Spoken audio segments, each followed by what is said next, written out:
Okay, I'll be quick. I just wanted to talk to you today about a particular paddock that I worked with this year on a farm in the high rainfall zone just out of Geraldton. And it's a very high risk paddock for Sclerotinia. It's had a bad Sclerotinia history before, and I think for any of you budding scientists out there looking to put in a Sclerotinia trial, you'll find that more or less as soon as you decide to do that, it's going to be a drought. So the farming community is going to scold you for holding Sclerotinia trials. That happened back in 2007 for this trial, which we put in for Sclerotinia control. We ended up, this is one of the worst paddocks for Sclerotinia that I know of in the northern ag region, and we didn't find a sclerotin or an apothecia in the whole trial site, so it was a bit of a waste of time. A similar thing happened in 2012 when we had some GRDC money through the Regional Cropping Solutions Group. We ended up with some very dry conditions and didn't get as much info as we wanted to get out of it. But sometimes in those threshold years, you end up learning a little bit more about the disease than what you do in a year where you end up with an awful lot of disease in there. So this particular paddock I was going to talk about, we had a two spray strategy planned for that paddock for this year.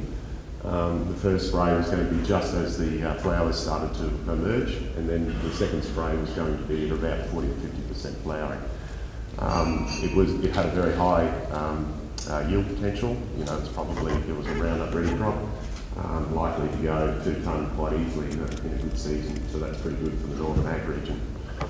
But how the season unfolded, as Craig said, was very different. So the crop went in on time, we had excellent establishment, and we had very good plant numbers. But then there was no rain, more or less, in June. So on the 15th of June, it was at about the 6 to 7 leaf stage, we decided to abort the two-spray strategy. The 24th of June, we had 12 mils of rain. The crop was very stressed. Three days later, it was once again under severe stress again, so we decided to hold off spraying Prosaro. 12th of June, we had 23 mils of rain. It was 30% flowering, really stressed, no sign of apothecia in the paddock or any of the paddocks surrounding it. So we held off application again, and then on the first week of August, we'd only had little bits of rainfall all the way through since the 12th of July. No apothecia found, so we aborted the Prosaro application and decided to do a skip plot trial with the farmer's SP boom spray. So that's essentially the paddock. It's a 270 hectare paddock. That's the strips that were put in, 450 mils, that's supposed to say, of Prosaro, which was applied on the 6th of August, and that was about 60 to 70% flowering. So it was the actual, that look to the crop when it starts to lose some of that real iridescent yellow and starts to go a little bit more green. So way later than we would have thought we would have got any kind of a response to Prosaro. So he skipped road across the paddock with his 120-foot boom. That's the application map and the underlying yield map underneath. Now, I've put some red lines on there which signify where the treatments are, and if you use your imagination, you can see, that's a Prosaro treatment there, and you can see a lighter colour here. Now, we didn't pick that up until we actually put the red lines across the paddock, so I didn't even look at it when I looked at the initial yield map. So what we did then is we just took the individual waypoints across the paddock for the control on either side of the Prosaro treatment and averaged those two and compared it to the Prosaro treatment. So that's how the paddock looked. I've just enhanced the colours a little bit just to make it a little bit more visual, but you can see the red colour for the mill treatments. When we had a look at this strip up here, it was going 1.9 tonne in the Prosaro treatment and 1.4 tonne on the 2 mills on either side. And it was quite consistent when you pulled the data out of reasonably consistent areas on that map.